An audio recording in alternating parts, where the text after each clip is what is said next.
I'm going to do a little bit of a review for the class for the final.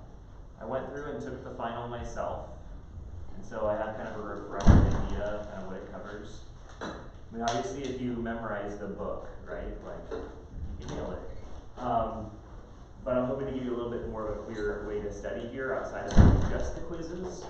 If you're taking the quizzes over and over, or you want to do that as a review, that's going to give you a good review, but it's not going to cover every single topic. So, just as a reminder, we're going to be here early a.m. Tuesday morning. Please bring your computers. If you want to bring a paper, one of the things I was realizing, and I was going to show you what the test looks like as far as the format goes. If you want to bring a paper and pen too, it might help you as you go through to like maybe make notes to yourself, like, oh, I missed that one. So basically there's 100 questions, and as you progress, it shows you which ones that you did and which ones you skipped.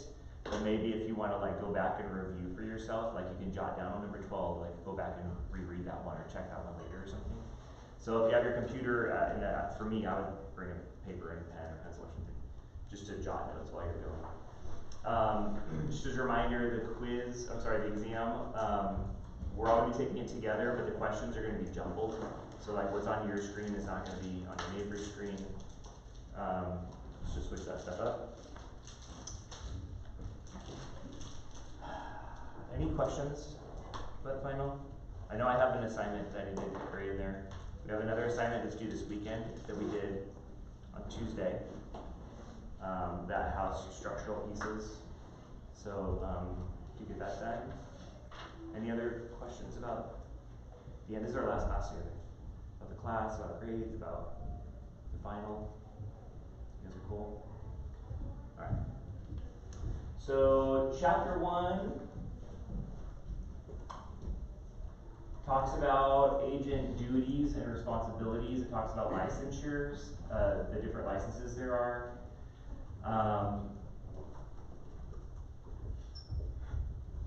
So kind of review those. It also talks about like the duties, kind of like things you can do without having a license, if that makes sense. One of those things that's kind of unique is the prepaid rentals, where you're actually paying an agent to help you rent an apartment. Okay. Chapter 2, we talked about the idea of real property versus personal property.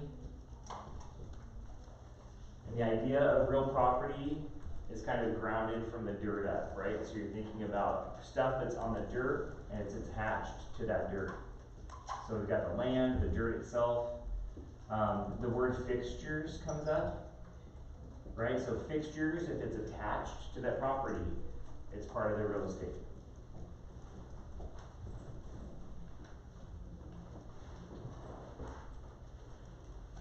There's another word that goes along with this called a pertinent. I'll abbreviate it. So the idea that a fixture can be attached, like this projector is screwed into the wall, like that's attached. A box, a shed, can be sitting on your property, but if you can like just move it, then it's not attached. If you have a box, like a mobile home on the property, that you can just pull off or hook up to a tow hitch and pull it off, that's not attached. But if it's actually bolted down, then it's attached. The idea of a pertinent is kind of similar, but it has to do with rights. So like what you can and can't do with the property, the water rights, the oil rights, the easements that are on it, it goes with the property. It's kind of a pertinent, it goes with it, it's attached to it. And then again, that personal side, you know, basically it's stuff, it's movable stuff. There were some terms in this chapter that came up on the exam that I didn't love seeing. And not that you have to know, like, and be able to define these. Some of these terms are like old terms, we don't really use them anymore. But in certain circumstances, they still might be used. So like, probably not in the city, but if you're out in farmland or rural country land, this is another methodology of kind of measuring out or identifying property boundaries.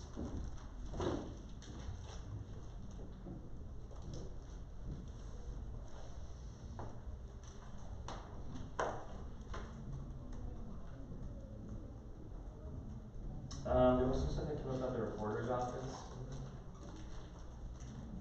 And we'll talk about that a little bit more. Oh, the natural hazards too. Like as a reminder in class, we talked about natural hazards, like being in a flood zone, being in a fire zone, being in an earthquake zone, having a military base or something that's close by, where there could be like poisonous stuff in the land or something. Falls under natural hazards. So like just kind of what that entails.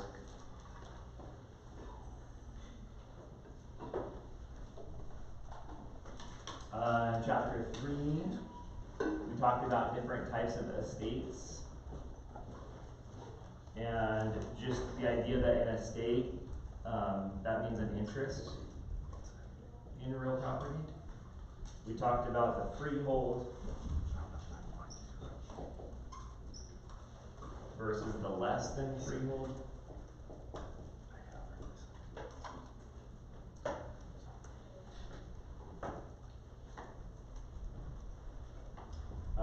We would typically think of the freehold as the owner, just so we're kind of setting this up, and then typically this would be like a tenant. So even though you're a tenant of the property, you still have an interest in that property.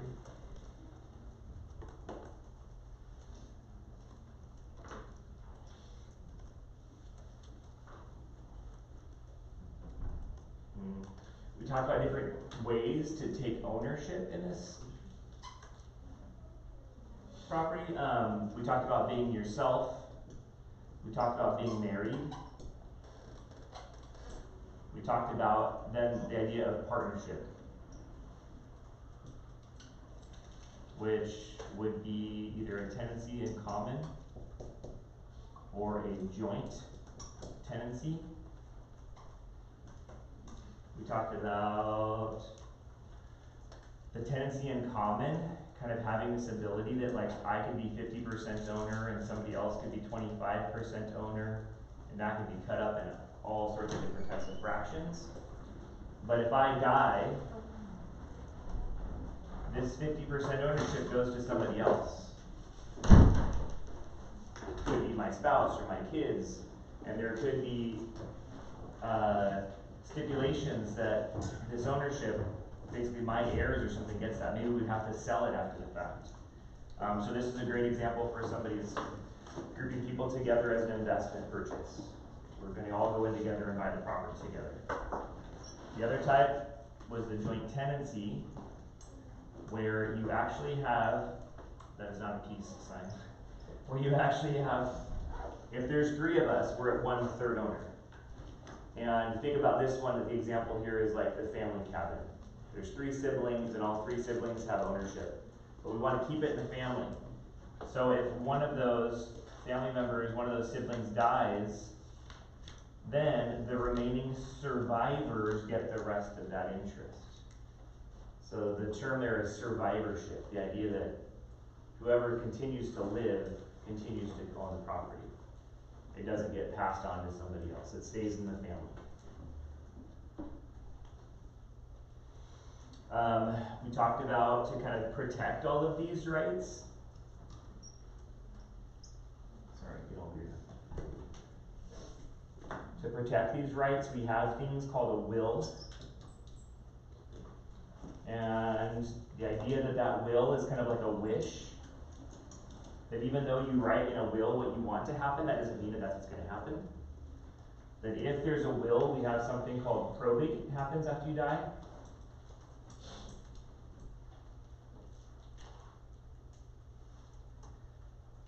You guys remember who handles probate? The courts. The court system, right? So you lose all control of what happens.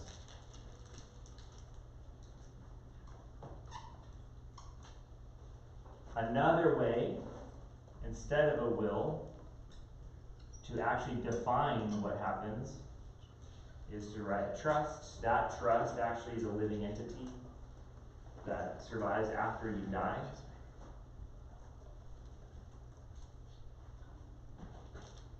There's also a term when you have no will. And then the court doesn't even have an idea. The court has to do all the work. They have to find your heirs. They have to talk to people and figure out what to do with your stuff. So there's a term for that too. Intestate.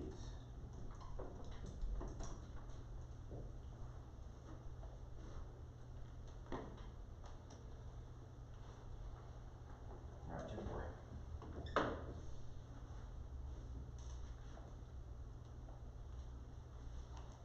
We're cruising.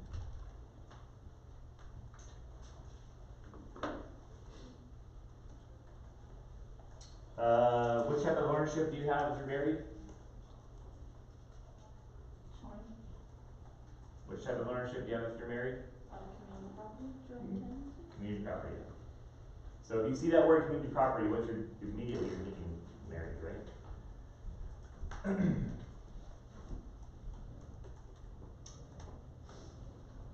Some of this stuff that I just talked about here kind of goes into chapter 4 as too. There's some overlap in there. So we talked about wills. Oh yeah. So the idea of transferring that ownership, wills, trusts. There's a term that comes up in here.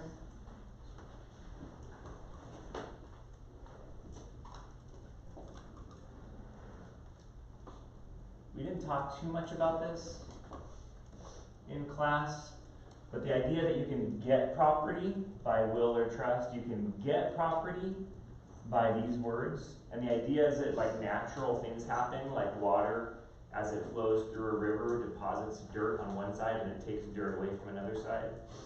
And so like you could actually gain ownership of property by like natural things like water or other things. So check out those words that have to do with that. We discussed eminent domain.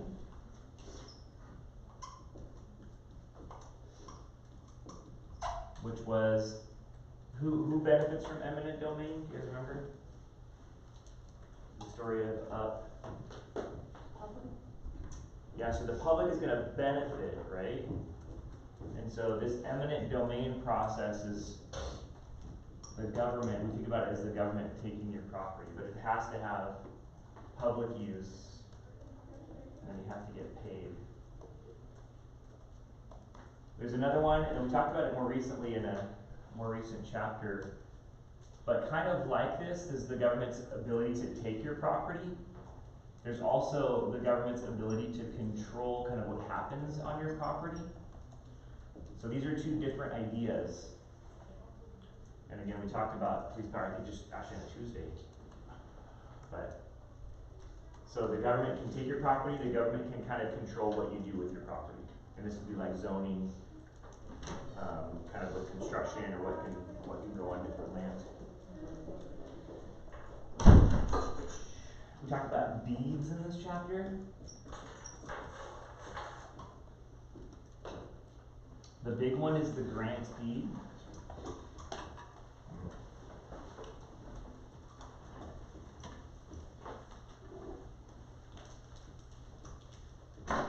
We talked about the or to the E. This is going to help you in the exam. This will help you in life. Remember, the action is or to the E. So we're talking about granting the property.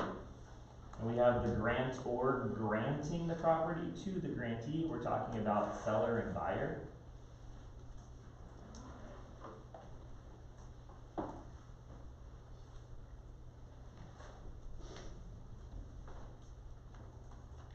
This deed has some sort of promises in it. Right? You're not just promising to transfer the property, but you're promising that like the title is clear and other things. The flip of this is the quitclaim deed.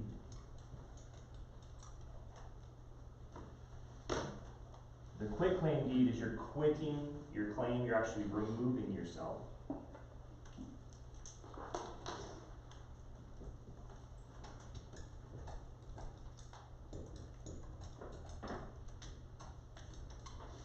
The trustee's deed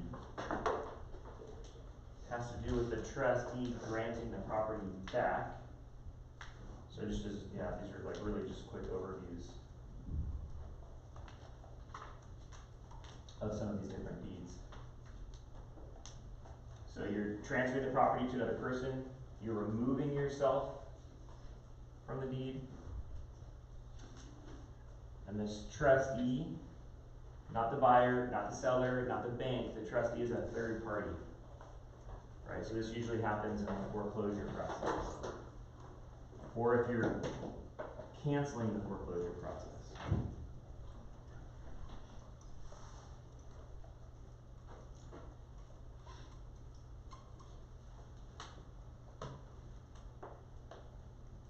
Any questions?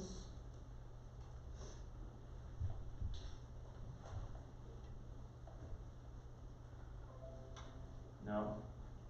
Alright. Chapter 5. We talked about encumbrances.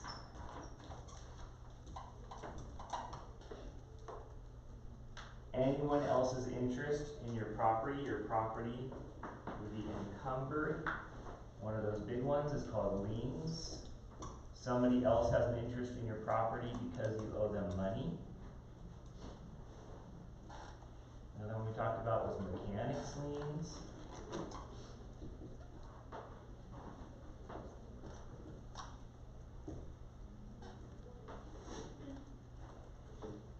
Judgment.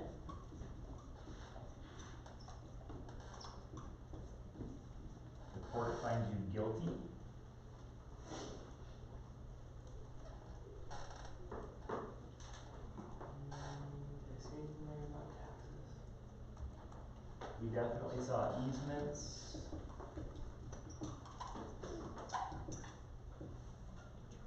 Kind of talked about the idea that if there's two lots, lot A and lot B,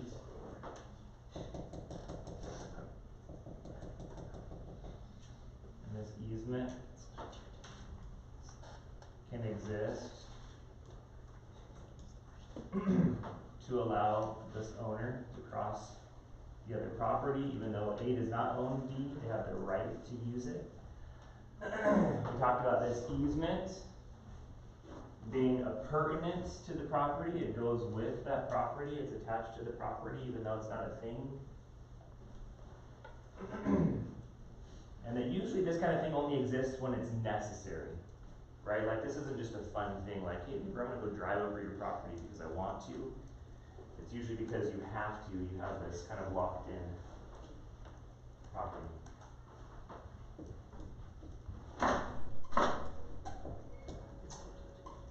We talked about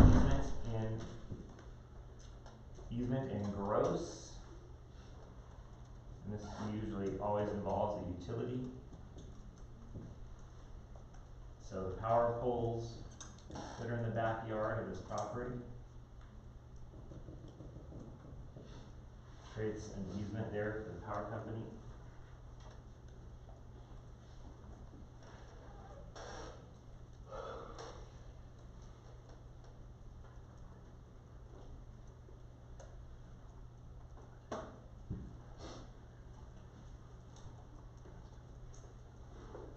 This police power allows the government to kind of dictate what we can and can't do on the property, largely in zoning. Part of this kind of somebody else's interest in your property because of money, because of construction, because of a court lawsuit, because of access. There also can be somebody else's interest in your property with restrictions. We talked about an HOA having CC&Rs, things you have to do, things you can't do when you own there. There's also something called a deed restriction.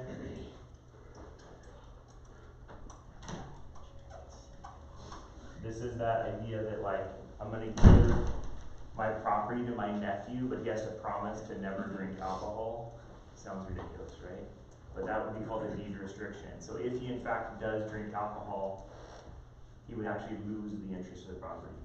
If you don't follow the rules of your HOA, you can actually lose the interest of your property. So there are things that you have to do. Rules that you have to follow.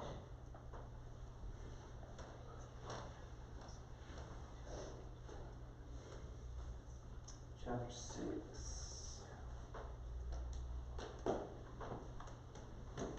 We talked about the different sides of the transaction. We also talked about the agents involved. On the seller side, this is called the listing agent, the selling agent. So that we have an offer that goes between the seller and the buyer. The offer or would typically come here to the E, offer E.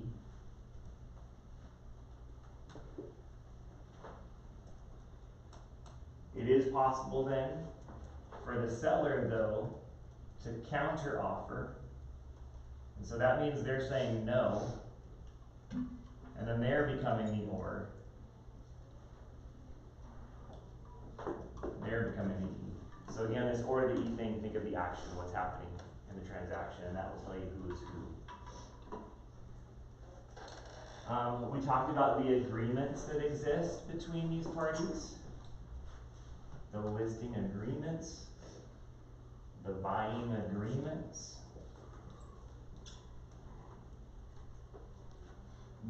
So there's agreements between the seller and the buyer, there's agreements between the client and the agent, the client and the agent. There can be agreements here between agent and agent as well. All of these contracts have, we talked about contract law a bit in this week's. We're talking about the idea that like contract, maybe it doesn't have to be in writing, right? In real estate, these types of contracts have to be in writing. They have to have an expiration date. You're not going to help me sell my property for the rest of your life. It's going to be for 6 months. At the end of that time period, that agreement goes away, it's done. So these all have kind of lives of their own, these different contracts.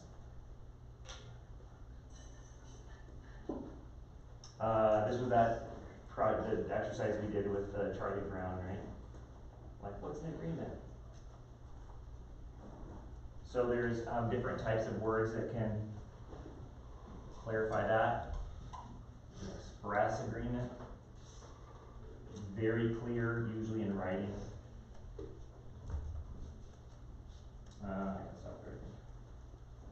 Oh yeah, different listings we covered. In different listings, we talked about the exclusive right to sell. I'm abbreviating. We also talked about the exclusive agency. And then an open listing. Those are the big ones. So the exclusive right to sell, this is the one that's most typical, but basically means that property closes, you get paid. This is the one where if the owner's trying to sell it themselves, but they want your help. So if you help them sell it, you get paid. But if they sell it themselves, you don't get paid. So those are kind of the differences there.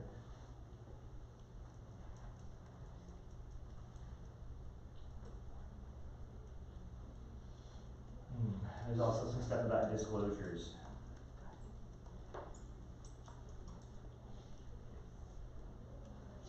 Different examples would be like disclosing what the property has or doesn't have. Disclosing if there's issues with the property, there's a hole in the roof, there's cracked foundation and you know about it, you gotta disclose it.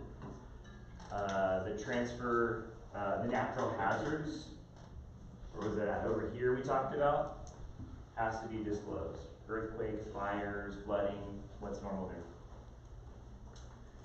You also have to disclose, there's a big one called the transfer disclosure statement. And this has to be done with single family homes and up to 4 units of apartments. But once you get into like commercial world, then you don't have to do that.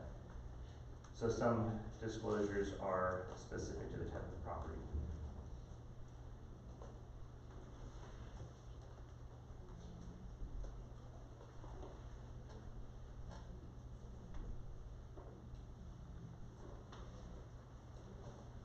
Chapter 7, we talked about contracts.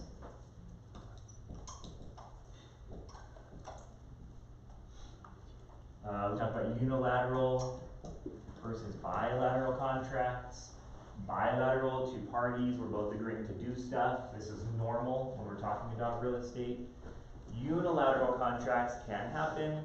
This is our lost dog sign, right? Where I'm saying, hey, anybody want to help me find the dog? If you do, I'll pay you, but you don't have to do anything, right? So that type of contract can exist, but this is normal in real estate.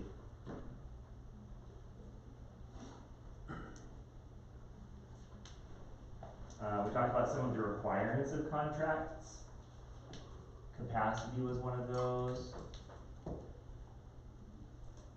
Mutual consent.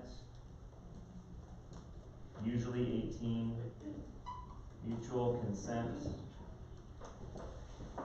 You're both agreeing, right, with an offer and an acceptance.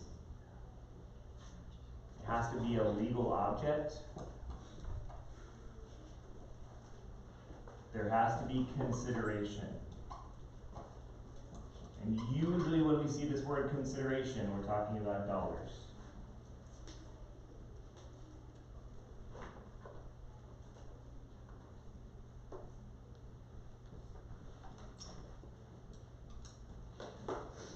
In real estate, it also has to be in writing.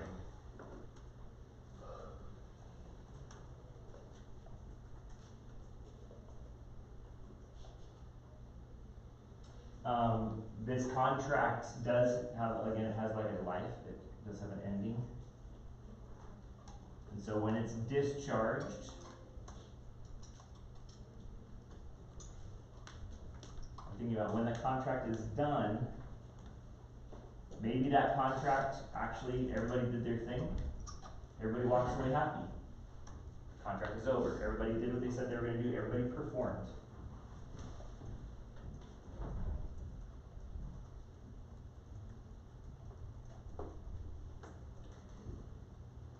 There are certain instances when you have to start over.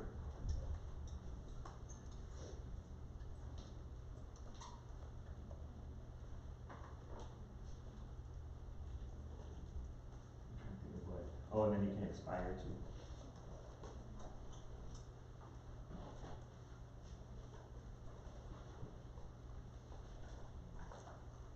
Oh, yeah.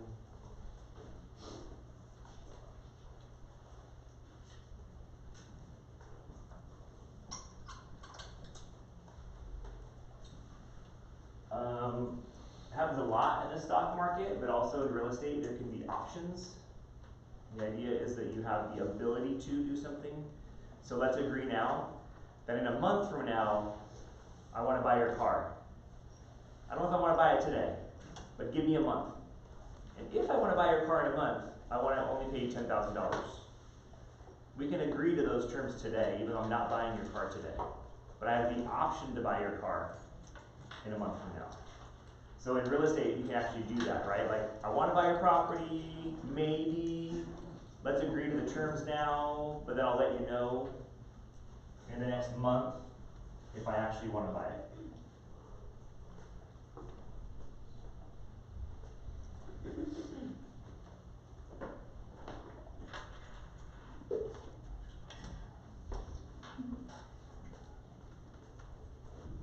We talked about,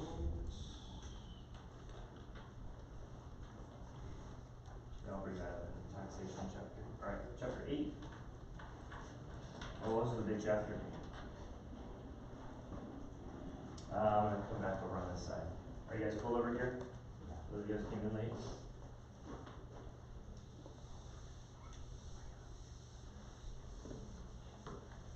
As I'm erasing, just as a reminder, those of you that came in late, we're going to be here Tuesday mornings, 7:45. Super duper early. Please bring your computer. And I also suggested to bring maybe a piece of paper and a pen or a pencil so you can jot notes to yourself if you want to go back and review number 10. You're like, oh, I don't remember that part, number 10. Come back and review it later.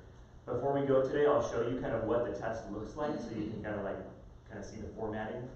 It's easy. It's kind of like the quizzes, but I want you to at least be familiar with that so it's not a surprise, especially because we're all going to be like half dead in the morning. Chapter 8 talked about finance.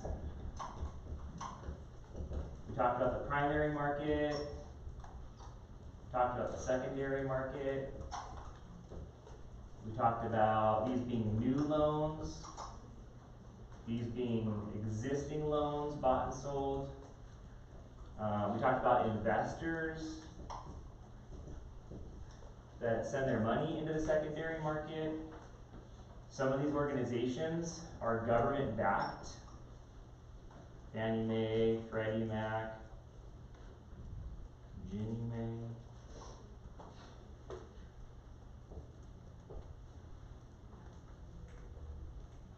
This is what we think about when we think about loans, with the buyer and the bank. We talked about the bank selling those loans to the secondary market. That bank can also borrow money from the Fed. We watched The Inside Job, which was all talking about all this stuff over here.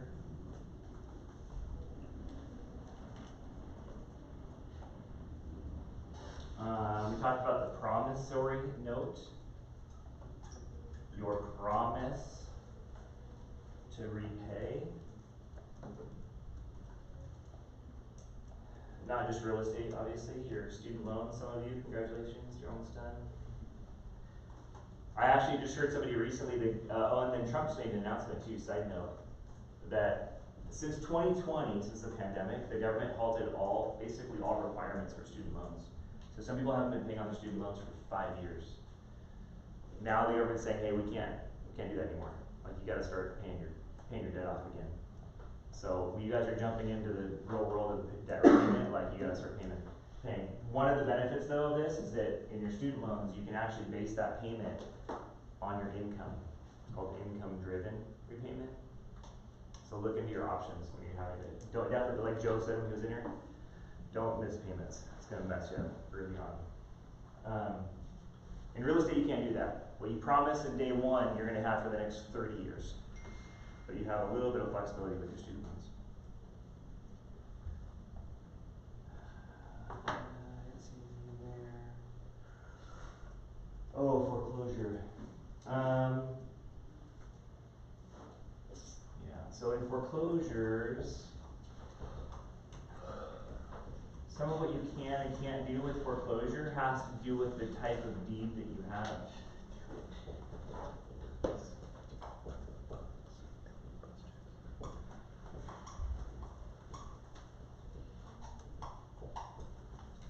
The deed of trust is what we have in California. This is the one we talked about, the 3 months and 3 weeks time period that starts. This one is a court process. So in California, banks do not like this mortgage.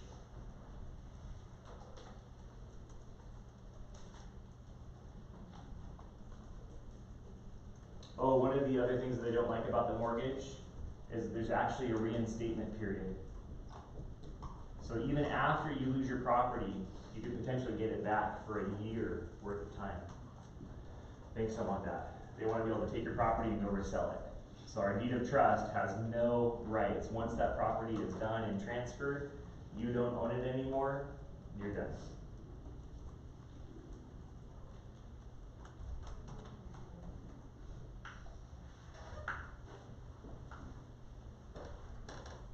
Chapter 9.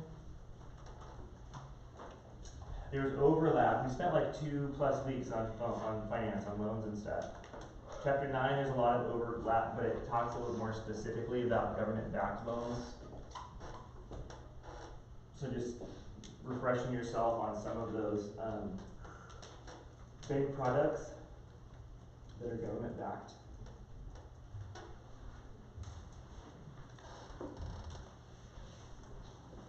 Yeah, I'll do that. I'll keep doing that one. Chapter 10, here, I'll just write government.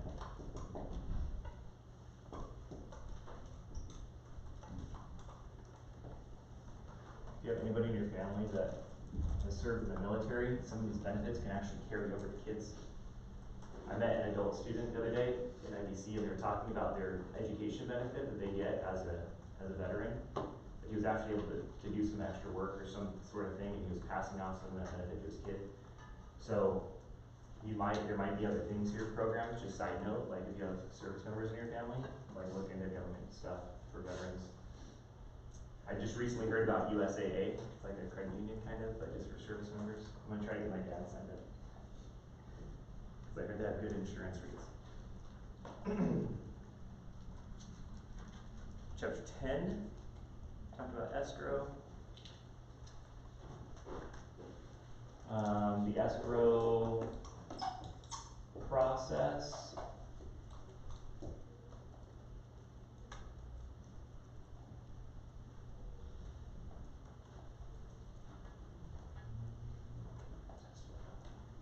So to open up escrow, we have two things that come in. One is the contract, and then one is the consideration. I'm reusing that word here so you can get it again. Consideration. This is also called the good faith deposit.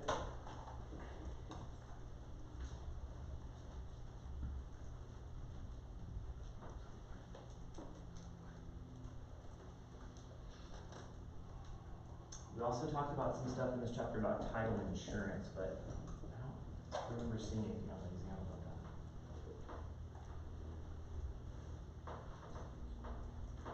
that. As a reminder, this class satisfies state requirements, right? So the final and all that stuff is like all kind of state approved stuff. So I don't really have control to like go in there and just change the whole thing, but I want to make sure you guys are at least coming in a little prepared.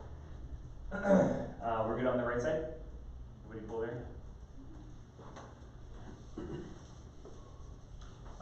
Reminder for the final, Tuesday morning, we have 2-hour window. You should have plenty of time. Do not let time be, even if you like have test anxiety, like tests freak you out, the time should not be an issue for you. Man, this board is horrible.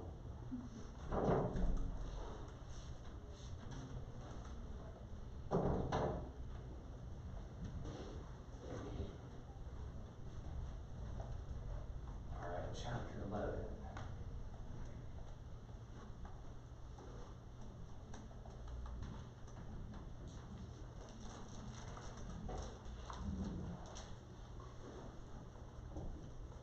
Taxes, we talked about income tax versus property tax. Income tax when you're actually making money on the property. Or we're talking about annual taxes, right? Your annual income taxes. One of the things that comes up is money. So like when you sell property and you make money, what happens to that money? So in our primary residences, the residence that you're living in, you make money. That's when we have that kind of benefit of not paying some tax.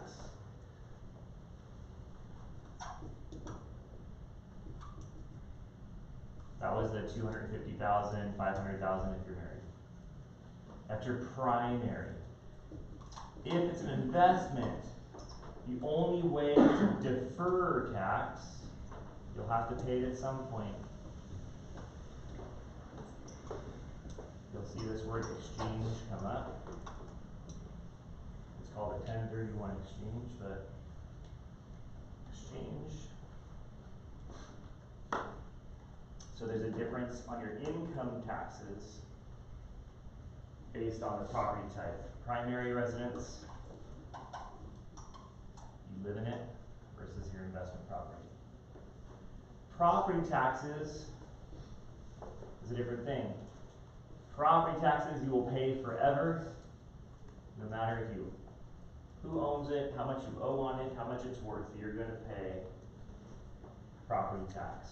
We have, I don't know if the test had the number, but this is Prop 13, proposition, property tax. Prop 13 is the one that gives us these protections in place, plus 2% increases. So something to the effect of like, what limits your property taxes, how much are your property taxes allowed to be, like we have that protection in place. We also have, I call them special assessments. Separate from property taxes, this is dependent on where you live. So you have this idea of there's like this base level, but then depending on where you live, maybe you have other stuff. We talked about like a historical area and having gas lamps on the corner or something. Or maybe we vote as a neighborhood to take all of the power lines and bury them underground as opposed to hanging them overhead. So this extra stuff usually has some sort of voting involved. It's not the county, it's your neighborhood.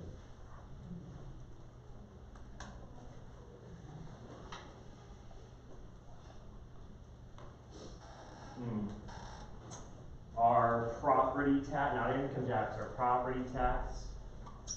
We did that acronym, no darn fooling around. In that order, you have your property taxes.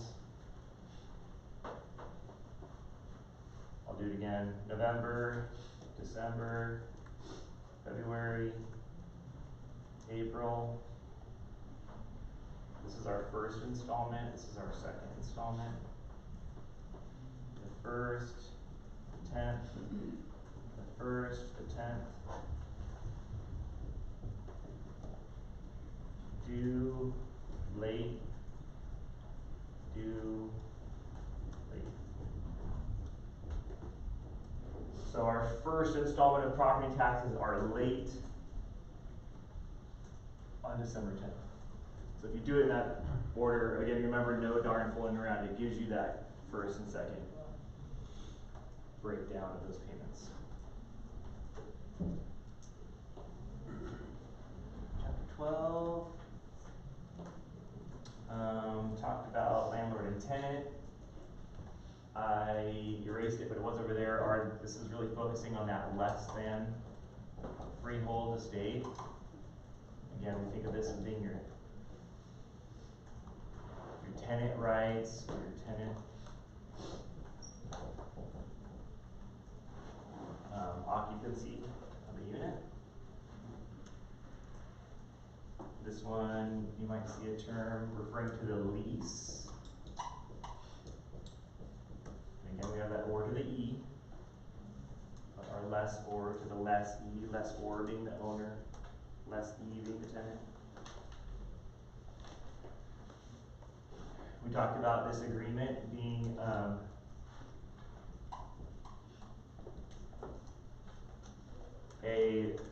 what's the term?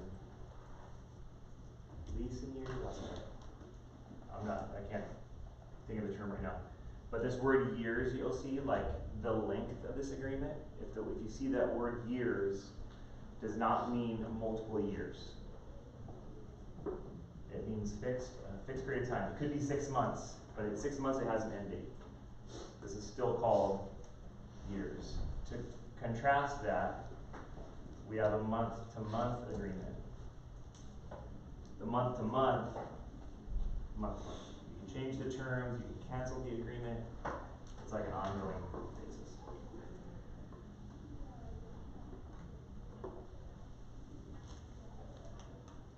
We would normally think of this as a lease, too.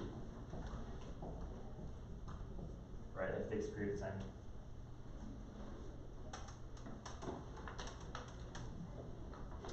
We talked about the idea of at will. that term. We see it in employment. We see it in residential tenancy. Basically, it can end at any time. You can walk out of your apartment whenever you want, stop paying. You don't have to give them a month notice. There's also a term at sufferance.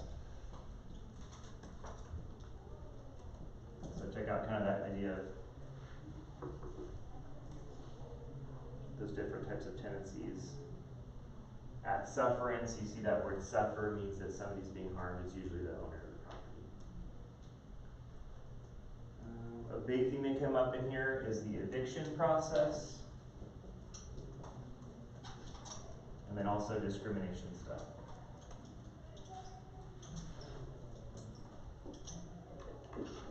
So discrimination, we looked at that list for the federal lists and then the California list of protected classes.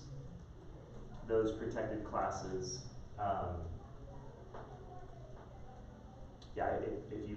if somebody claims that you treated them differently because of that protected class, I mean that could be jail time, that could be federal law that you're breaking. This eviction process usually is kicked off with a notice, some sort of notice.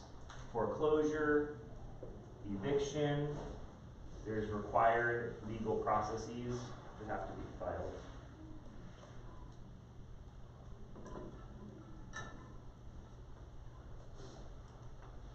Chapter 13 deals with appraisal.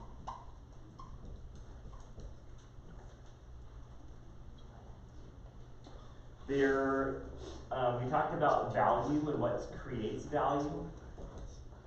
The idea, if I offer out something for $1, we don't know really what this computer is worth, right? But if I say, hey, I want to sell my computer for $1, who wants it? We're gonna see how much it's worth. And when somebody says $100 and nobody goes any higher, then we know kind of what that value is in this marketplace, right? So the same thing with real estate. We're taking a thing, and we're seeing how it compares to other sales in the area.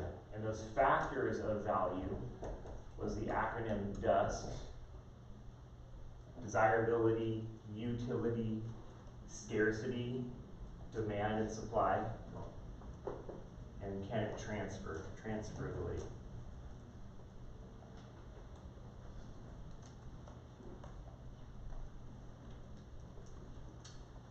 We talked about 3 primary ways to appraise. One is called the sales comparison. This is the one that we did, the exercise we did, where we're actually looking at comparable sales. We're looking at things that have closed close by. And with this, we're always doing some sort of like comparison, a swapping. Hey, here's what this thing has, I have this. Here's this pool, I don't have a pool. It has solar, like what amenities does it have, right? This one has a basketball court, I don't. And we compare those different features, yeah? Features, amenities, right, the things that you can use on that property. Another one we talked about was the income approach. Now the income approach, this is easy to remember. You're not gonna have to do an appraisal. The questions on the exam, at most, they're like 2 sentences, but most of them are like 1-sentence questions, right? So it's really just hitting on the concept. It's not, you're not having to like do the stuff. So when we're talking about the income approach, we're talking about income property, right? It's an investment, it's not your home. It's something that's producing income. One of those things is just kind of, these are like real life terms as well that it can talk about, is the gross income and the net income.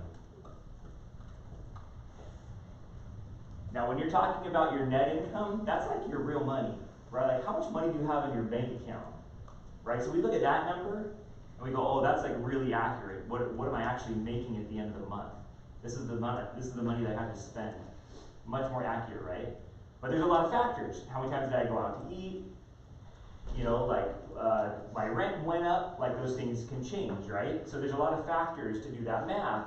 How much tax did I have to pay, right, before it actually hit your bank account? So sometimes it's easier to say, oh, I make 70 grand a year, right? That has almost no detail. So it's not like crazy accurate, but it's kind of a reference. That's our gross, right? Your gross income, the total amount coming in, minus the expenses, the costs, all the things you had to pay out, gives you your net. So those are two kind of concepts that come up under this income approach.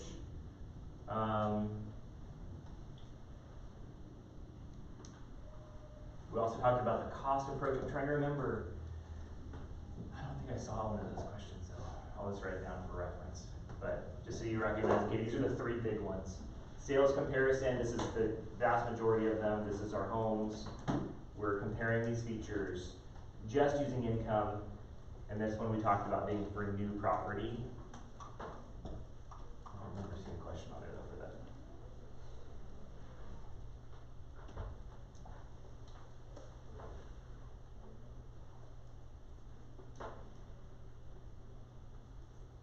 I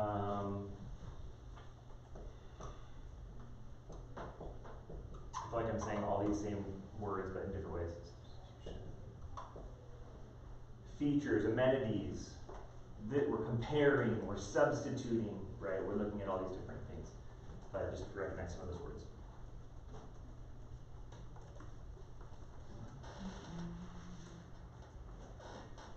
So we talked a little bit about construction. You guys good on the left side of the board? Cool.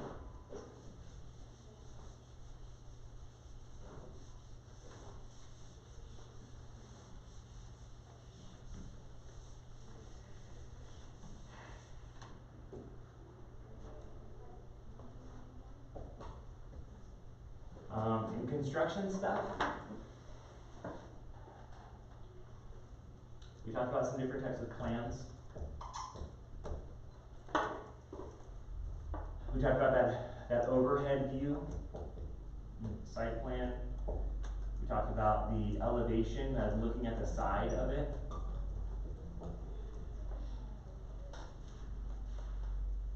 We talked about efficiency.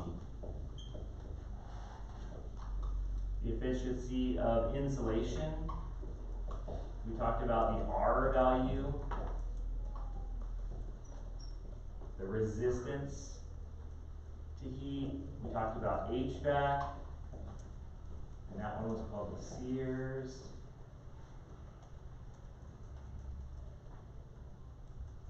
We talked about codes.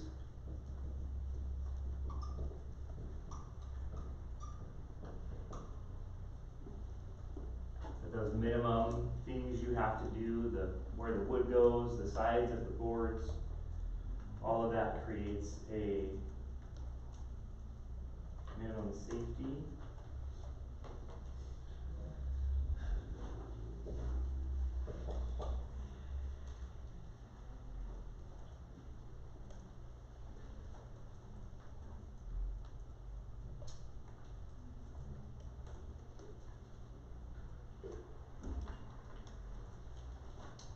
In chapter 15, we talked about different restrictions on Tuesday. The police power, power. This usually is, again, the government's control of kind of what we can and can't do, right? Doesn't create the laws, but enforcing what we can and can't do. There's also that eminent domain, just to refresh on what that talked about in the other chapter 2. The power that government has, the restrictions that we have to follow.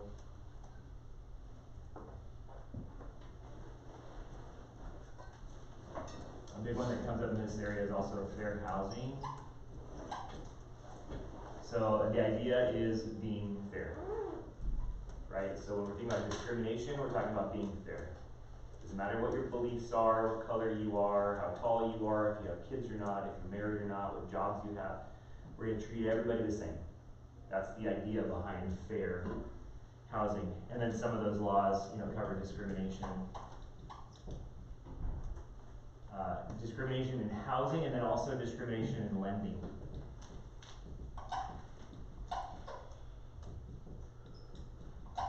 Right? Like, I won't give you a loan if you are, right, any of those protected classes.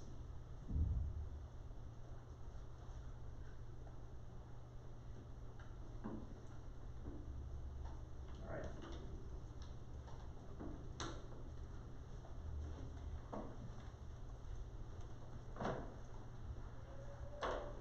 see if I can do this. Actually, while I'm setting this up, if you haven't done it, I got another notice, like, please set aside class time for your students to take this survey. If you haven't done your class survey yet, you can open that up. That'd be awesome. I'll look this up and give you a quick view of kind of that layout of the exam I talked about.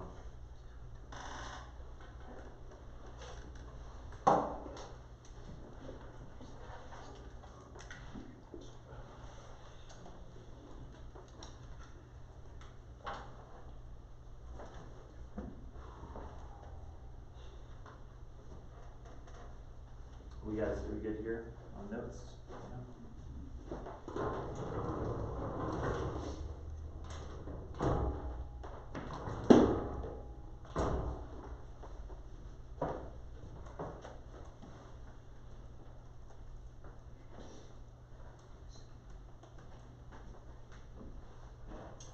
So you guys are familiar with this, right? You guys are doing all your quizzes.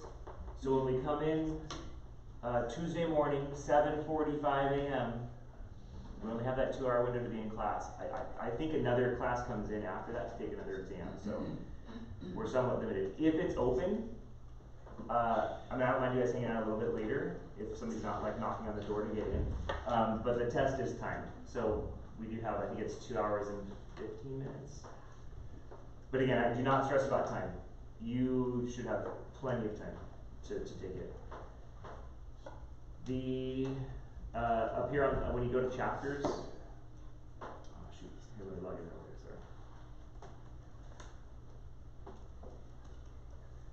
This will look different than what you're used to seeing. But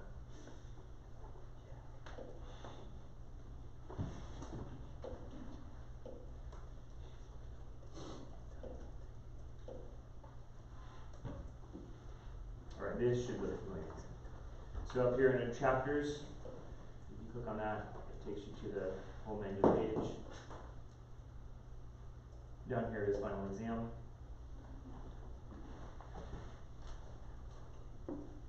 We have our start date, Tuesday morning.